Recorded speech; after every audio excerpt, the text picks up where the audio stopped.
é o Evangelho, segundo Jesus, o Cristo eterno, a dádiva, o Cordeiro imolado antes da criação de qualquer existência e que se manifesta hoje a todos os homens, pois Cristo Jesus é a verdadeira luz que, vinda ao mundo, ilumina todo homem.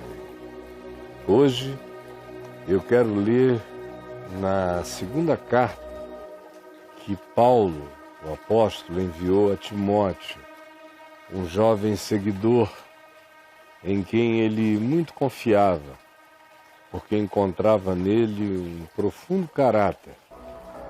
Ao mesmo tempo em que ele sabia que Timóteo era extremamente tímido, introverso, do tipo que tem uma dificuldade enorme para fazer declarações assertivas, mas era a única pessoa com compreensão, com entendimento, com discernimento suficientes nos quais Paulo conseguia confiar. Então é um homem que tem todas as condições de caráter e de compreensão para ajudar Paulo.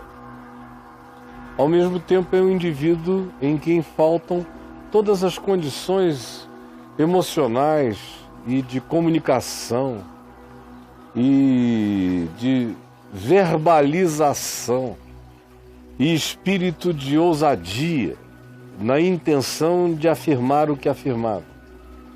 Então Timóteo tem tudo que Paulo precisa e sofre de tudo quanto Paulo precisaria que ele tivesse também, para ser o melhor representante que Paulo pudesse ter naquelas circunstâncias.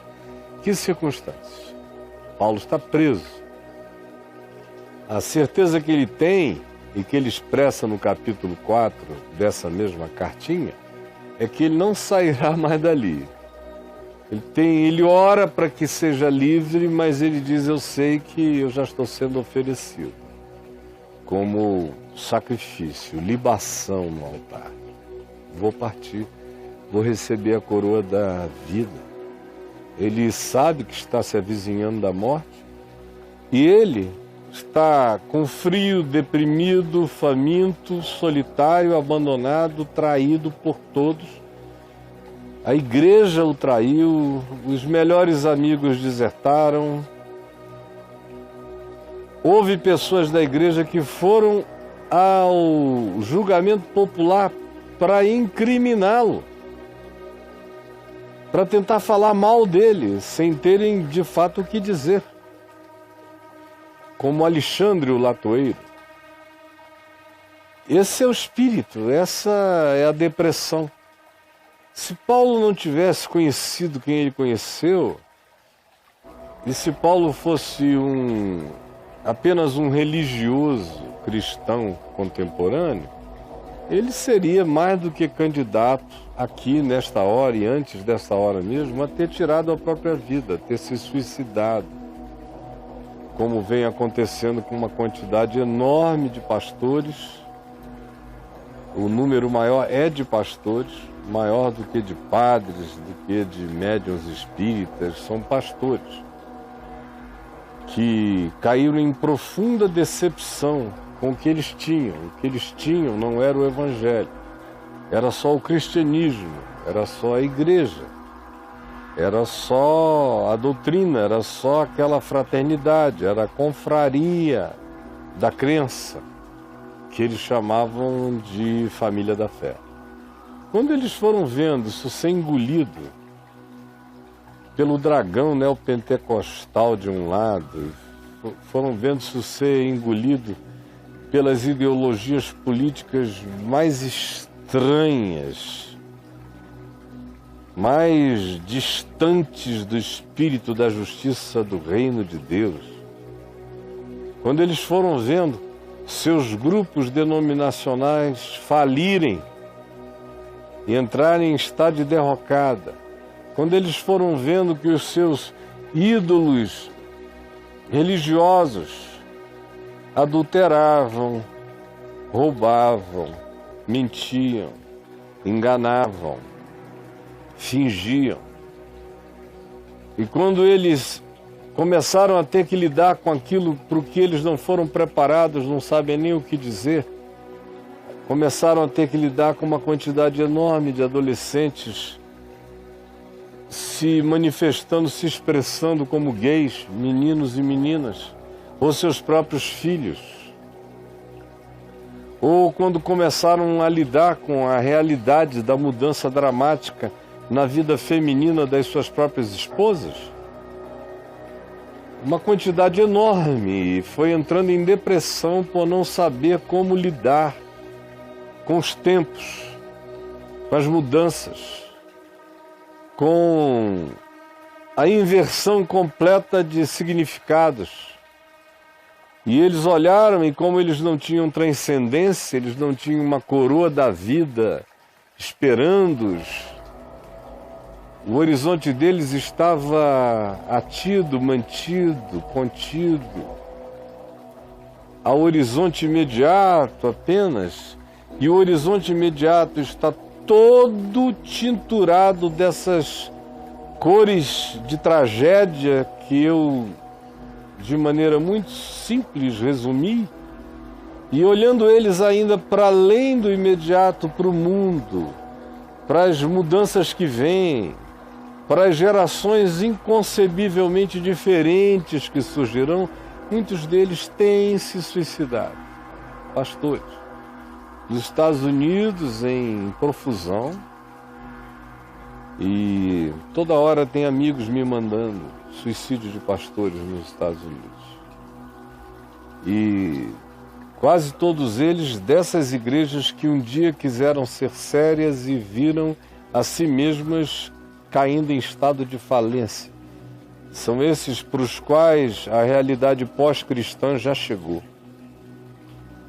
E como não tinham o evangelho, nem o poder da ressurreição plantado no coração, o desvaler-se, o desvalimento de tudo quanto eles tinham como valoroso e significativo, os aterrou e os abismou em angústias para os quais eles não tinham saída e nem coragem para o enfrentamento, e muitos deles simplesmente se suicidaram. Como aqui esses dias no Brasil tem acontecido cada vez com mais regularidade nos últimos 3 anos. Quase todo mês alguém me manda alguma notícia de algum pastor que se suicidou. E esses são aqueles que a família tem coragem de dizer que a causa da morte foi suicídio.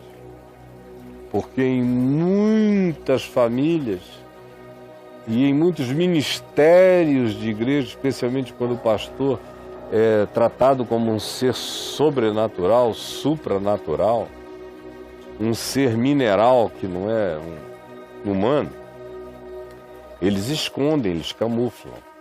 Então a estatística que a gente tem é a do que escapa da camuflagem religiosa. E o que escapa da camuflagem religiosa já nos deixa perceber que há um estado de desalento, há uma perda de esperança. A crença não basta para manter o homem vivo. O justo viverá pela fé, não pela crença. Então eu leio agora, feita essa introdução, recuperado esse espírito de desalento, de apagar das luzes, de gente se evadindo para todos os lados, do velho ficando só, abandonado, sem ter gerações plenas nas quais confiar, tendo que fazer uso daquilo que tem caráter, mas não tem a ousadia do dizer, que no caso é Timóteo.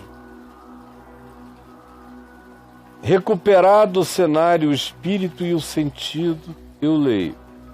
E Paulo diz: tu, pois, meu filho, fortifica-te na graça, é só na graça. É no amor de Deus. Graça é boa nova, é o favor. é o favor, é a boa nova, é o amor de Deus unilateral me visitando. Fortifica-te na transcendência do amor de Deus em Cristo. Fortifica-te na visitação da encarnação de Deus conosco. Fortifica-te nessa certeza de que Ele é fiel e não pode mentir. E o que da minha parte tu ouvistes, e ouvistes através de muitas testemunhas que podem conferir o que eu ensino. Isso mesmo, isto mesmo, sem variação, Paulo diz, o que eu ensino, passa adiante, transmite a outros, a homens fiéis, idôneos, que sejam também capazes de transmitir e de instruir a outros na mensagem que eu estou ensinando vocês.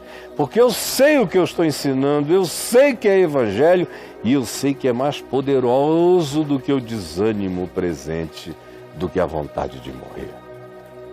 Assim, participa dos meus sofrimentos, Timóteo. Não tenha medo de sofrer. Tenhas isto como privilégio, participa dos meus sofrimentos, como um soldado engajado do Evangelho. Não retroajas, vem. Porque nenhum soldado, nem do Império Romano, quanto mais de Cristo, nenhum soldado em serviço se envolve em distrações, em negócios desta vida. Porque o seu objetivo é satisfazer aquele que o arregimentou, que o chamou. Ele vive para cumprir esse objetivo. Ele é um homem de missão. Se você é um soldado de Cristo Jesus, seja um homem de missão, não se distraia com outra negociação, não ponhas os teus olhos em outra direção, não relativizes o sentido absoluto da tua vocação.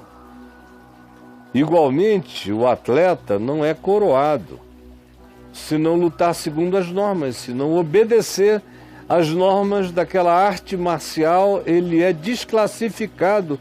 Por isso, lute como um bom lutador, obedecendo às normas. As normas é o sentido do Evangelho. As normas são o arcabouço da palavra de Cristo. Você só será um atleta, um lutador de Deus nessa vida, combatendo o bom combate, se você lutar segundo as normas do Espírito de Cristo Jesus, do ensino do Evangelho. Ao mesmo tempo, o soldado, o atleta, lembra do lavrador. Paulo diz a Timóteo, o lavrador que trabalha deve ser o primeiro a participar dos frutos. Então, não fiques tímido. Tu estás te dando a essas pessoas. Não fujas do compromisso delas e da consciência delas de que elas precisam te manter, te sustentar. Você é um lavrador dessa semente de dia e de novo. É justo que você seja o primeiro a comer dos frutos. Pondera o que eu acabo de dizer, aplica na tua vida, porque o Senhor Deus te dará compreensão. Do que eu quis dizer, não estou dizendo que como soldado tu não podes ganhar a vida trabalhando num negócio paralelo, não é isso. Paulo não era louco, ele mesmo fazia tendas na maioria das vezes para poder se sustentar e pagar sua pregação gratuita nos lugares. Então o que ele está falando é de não desviar a mente na direção de outro objetivo existencial e missional. O atleta só vai ser coroado se andar segundo o Evangelho. Esse atleta do Espírito de Cristo. O lavrador não pode ter a timidez de ser o primeiro a provar o fruto do que ele mesmo plantou.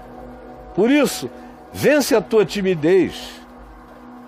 Pondera nisto. E agora, vem aonde eu queria trazer você e aonde Paulo quis trazer Timóteo. Quando ele disse, lembra-te de Jesus. Fazia 30 anos 31 anos, mais ou menos, que Jesus tinha ido. Apenas 30 anos. Para um homem como eu, com a minha idade, 30 anos foi outro dia. Foi outro dia. Porque Paulo foi contemporâneo de Jesus. Eles não se encontraram.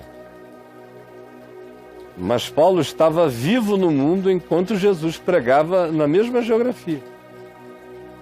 No máximo ele estava na Ásia Menor e depois migrou para Jerusalém para estudar na juventude, mas era a mesma época, logo depois é que Jesus começou a operar e fazer tudo o que fez e que o Evangelho narra. Paulo tinha minha idade quando escreveu isso aqui a Timóteo, 63, 64 anos. E Timóteo provavelmente não tivesse ainda 30.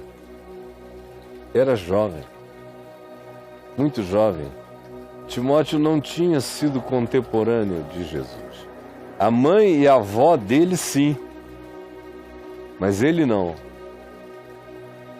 E não havia nenhum evangelho para ler.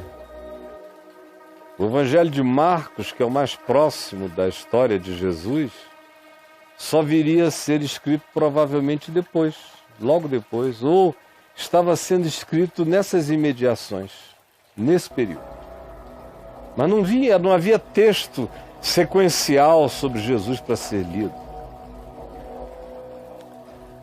Só havia a epístola de Paulo aos Tessalonicenses, a primeira epístola. Já estava escrita, foi o primeiro texto do Novo Testamento a ser escrito. Mas não havia nada em sequência sobre Jesus. Tudo que havia em sequência sobre Jesus era a repetição oral dos ensinos, das palavras, das histórias e das parábolas, que eles memorizavam, e no aramaico tinha rima, tinha sequência, era quase uma literatura de cordel, quando lembrada em aramaico, não dava para esquecer, porque Jesus ainda tinha essa sofisticação de falar com rima poética. Mas era só o que se tinha, e Paulo diz: lembra-te de Jesus. Timóteo, lembra-te de Jesus.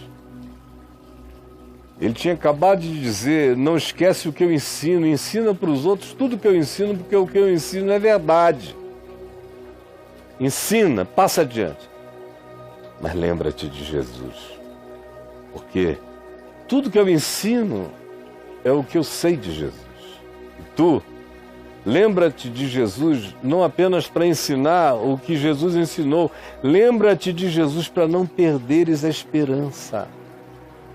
Porque não é uma questão de guardar na mente o que Jesus ensinou, não. É de crer, provar e experimentar o poder da ressurreição em si.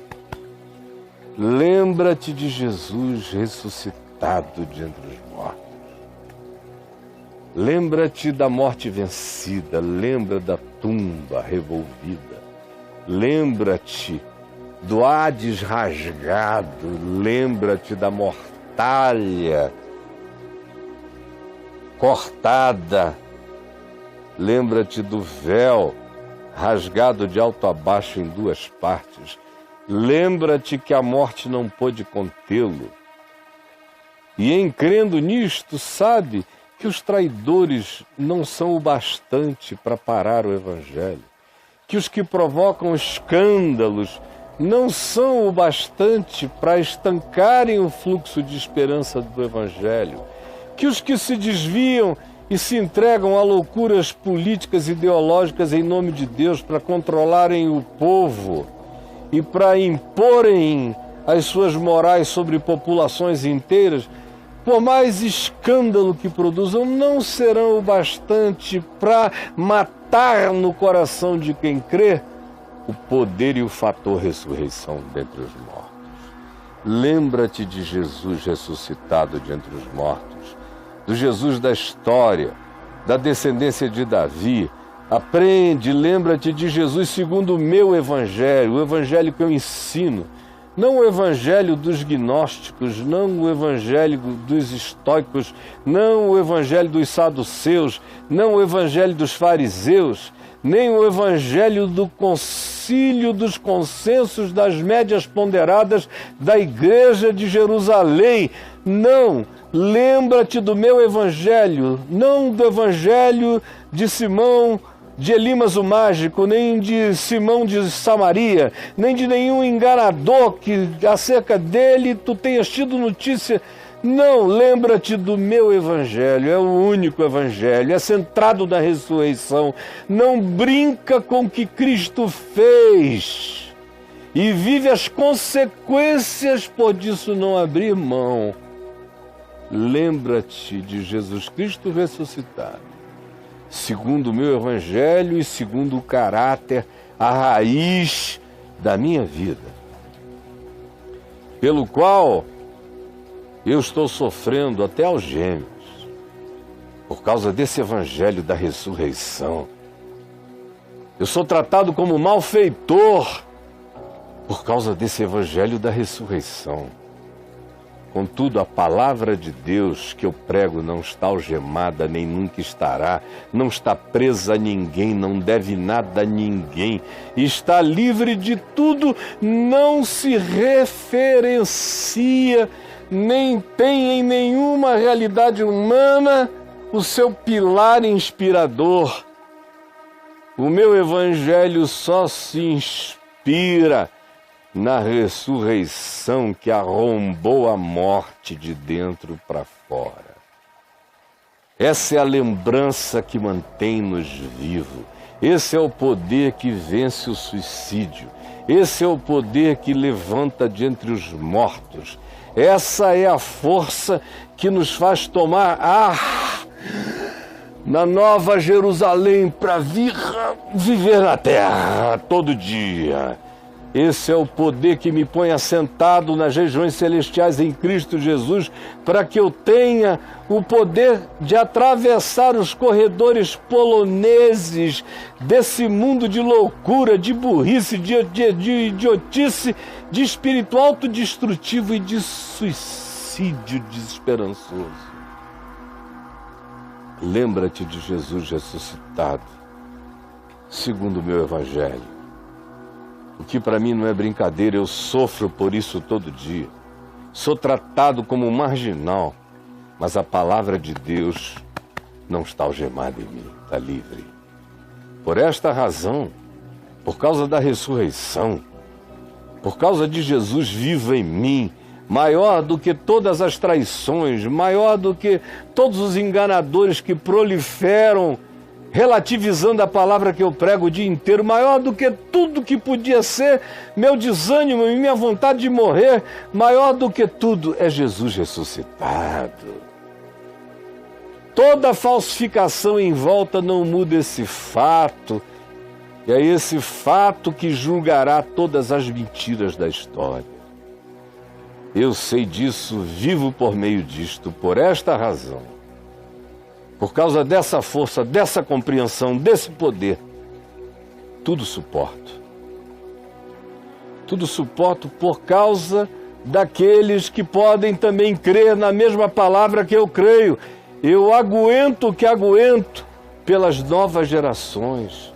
Por aqueles que podem ainda crer, eu suporto o que suporto, olho para Cristo Jesus ressuscitado, para que também essas novas gerações obtenham esperança, glória eterna, sentido absoluto de vitória sobre a morte, no poder da ressurreição.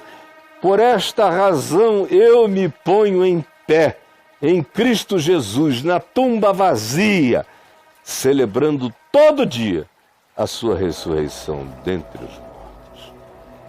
Fiel é esta palavra. Esta é a palavra que vale para quem está querendo morrer. Fiel é a palavra que eu acabei de dizer. Eu sei que o que eu acabei de dizer, repetindo Paulo, é a palavra fiel. É a palavra que é.